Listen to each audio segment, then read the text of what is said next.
ప్రధానమంత్రి జన్ ధన్ యోజన పేదలందరికీ బ్యాంక్ అకౌంట్లను సమకూర్చడం ద్వారా ఆర్థిక అస్పృశ్యతని, తద్వారా పేదరికాన్ని నిర్మూలించే లక్ష్యంతో ఈ పథకాన్ని రూపొందించారు. ఈ పథకం కింద దేశవ్యాప్తంగా 21.81 కోట్ల మందికి కొత్తగా బ్యాంకు ఖాతాలు సమకూరాయి.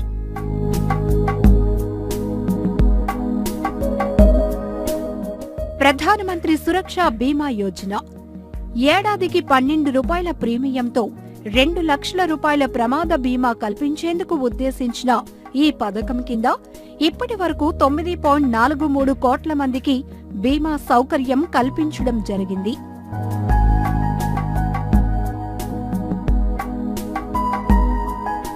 అటల్ పింఛన్ పథకం. అటల్ పింఛన్ పథకం భారతదేశంలోని అసంఘటిత రంగాల్లో పనిచేసే కార్మికుల కోసం ప్రవేశపెట్టినది.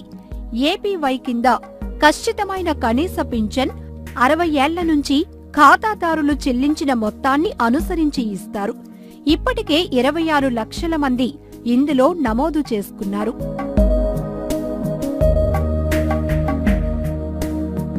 ప్రధానమంత్రి జీవన జ్యోతి బీమా యోజన 18 నుండి 50 ఏండ్ల మధ్య వయసు గల వారి కోసం కేంద్ర ప్రభుత్వం కల్పించిన జీవిత బీమా పథకమిది. సాలీన ప్రీమియం 330 నిర్ణయించారు. ఇందులో 2 లక్షల బీమా కల్పిస్తారు. ఇప్పటి వరకు 2.96 కోట్ల మంది ఈ పథకం కింద నమోదయ్యారు.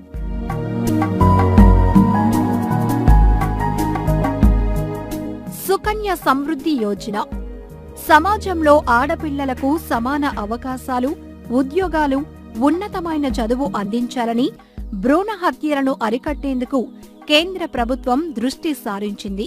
అందుకోసం బేటీ బచావో, బేటీ పడావో అనే నినాదాన్ని ముందుకు తెచ్చింది. ఆ పథకంలోని భాగంగా బాలికల కోసం కొత్తగా సుకన్య సమృద్ధి యోజన పథకాన్ని ప్రధాని నరేంద్ర మోదీ ప్రారంభించారు. సుకన్య సమృద్ధి పథకంలో ఖాతా ప్రారంభించిన వారికి ప్రభుత్వం 9.1% వడ్డీ అందిస్తుంది. 1000 రూపాయలతో ప్రారంభించిన ఖాతాలో ఒక ఆర్థిక సంవత్సరంలో గరిష్టంగా 1.50 లక్షల వరకు జమ చేయవచ్చు.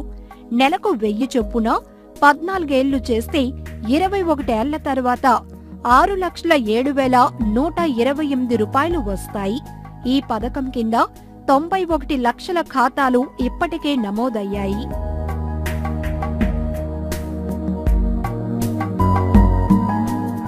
ప్రధానమంత్రి ముద్ర యోజన సూక్ష్మ, చిన్న, మధ్య తరహా సంస్థలకు రుణ సహాయం చేసేందుకు ప్రత్యేకంగా మైక్రో యూనిట్స్ డెవలప్మెంట్ రీఫైనాన్స్ ఏజెన్సీను 2015 ఏప్రిల్ 8న ప్రారంభించారు. దేశంలో ఉన్న 5.77 కోట్ల సూక్ష్మ సంస్థలకు 4% మాత్రమే సంస్థాగత రుణాలు అందుతున్నాయి. ఈ పథకం ద్వారా 3.48 కోట్ల సూక్ష్మ సంస్థలకు 1,37,449 కోట్లు రుణాలు అందించారు.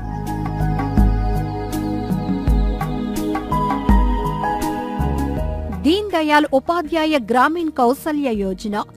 ఈ యోజన క్రింద కేంద్ర గ్రామీణాభివృద్ధి మంత్రిత్వ శాఖ గ్రామీణ భారతదేశంలో ముఖ్యంగా నిరుద్యోగ సమస్య పరిష్కరించేందుకు భారీ స్థాయిలో నైపుణ్యాభివృద్ధి శిక్షణ కేంద్రాలు ప్రారంభించింది. 3.56 లక్షల మందికి నైపుణ్య శిక్షణతో పాటు 1.88 లక్షల మందికి ఉద్యోగ అవకాశాలు కల్పించడం జరిగింది.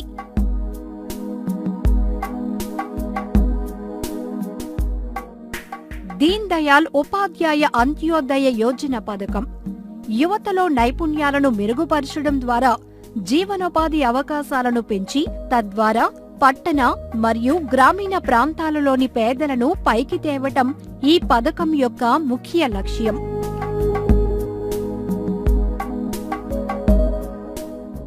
దీన్ దయాళ్ ఉపాధ్యాయ్ శ్రమయేవ్ జయతే పారిశ్రామికాభివృద్ధికి అనువైన పరిస్థితుల కల్పన, కార్మిక రంగంలో పారదర్శకతకు పెద్దపీట వేసేందుకు ఉద్దేశించిన కార్యక్రమం దీన్ దయాళ్ ఉపాధ్యాయ్ శ్రమయేవ్ జయతే.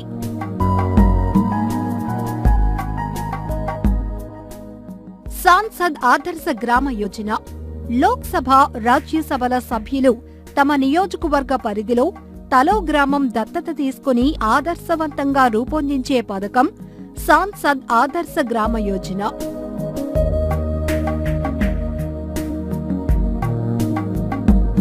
ప్రధానమంత్రి ఫసల్ బీమా యోజన. అప్పుల ఊబిలో కూరుకుపోయి ఆత్మహత్యలకు పాల్పడుతున్న రైతన్నల జీవితాల్లో కొత్త వెలుగులు నింపేందుకు అతి తక్కువ ప్రీమియం చెల్లించేలా ప్రవేశపెట్టిన పథకం ప్రధానమంత్రి ఫసల్ బీమా యోజన. ఇప్పటికే దేశం మొత్తం మీద 20% రైతులకు ఈ పథకం వర్తింపచేశారు.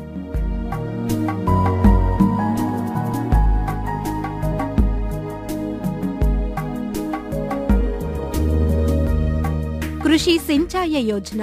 దీర్ఘకాలంగా దేశంలో పెండింగ్లో ఉన్న ప్రాజెక్టుల నిర్మాణం పూర్తి చేసేందుకు ఉద్దేశించిన పథకం ప్రధానమంత్రి కృషి సించాయ యోజన.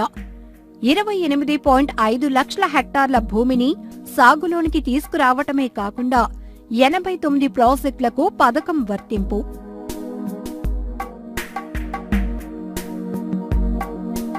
Housing for all.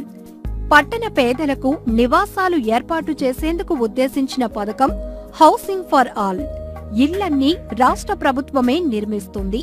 వీటికి కేంద్ర సాయంగా ఒక్కో ఇంటికి 1,50,000 రూపాయల సహాయం అందుతుంది.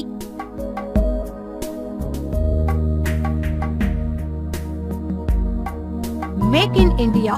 విశ్వవ్యాప్త పరిశ్రమలకు ఉత్పత్తి కేంద్రంగా దేశానికి ప్రపంచ దేశాలన్నిటా విస్తృత ప్రచారం కల్పించి పారిశ్రామికవేత్తలను ఆకర్షించటం ధ్యేయం. దీని ద్వారా నూతన ఉద్యోగ సృష్టి, నైపుణ్య పెంపుదల ప్రధాన ఉద్దేశం. ఆర్థిక వ్యవస్థలోని 25 రంగాల మీద మేక్ ఇన్ ఇండియా దృష్టి సారించింది.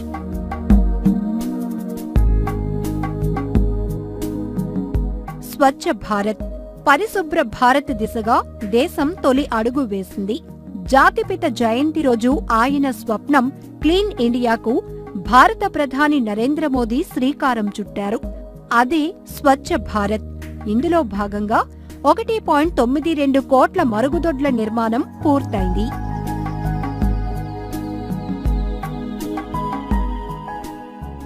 నీతి ఆయోగ్. ప్రణాళికా సంఘం స్థానంలో నీతి ఆయోగ్ను కేంద్రం తీసుకువచ్చింది. ఆర్థిక సమస్యలతో పాటు జాతీయ, అంతర్జాతీయ ప్రాధాన్యమున్న విషయాల్లో విధానపరమైన నిర్ణయాలు తీసుకోవటంలో కేంద్ర, రాష్ట్ర ప్రభుత్వాలకు నీతి ఆయోగ్ సహకరిస్తుంది. ఎప్పటికప్పుడు తగిన వ్యూహాత్మక, సాంకేతిక సలహాలను ఇస్తుంది. దీనివల్ల రాష్ట్రాలకు నిధుల లభ్యత పెరిగింది.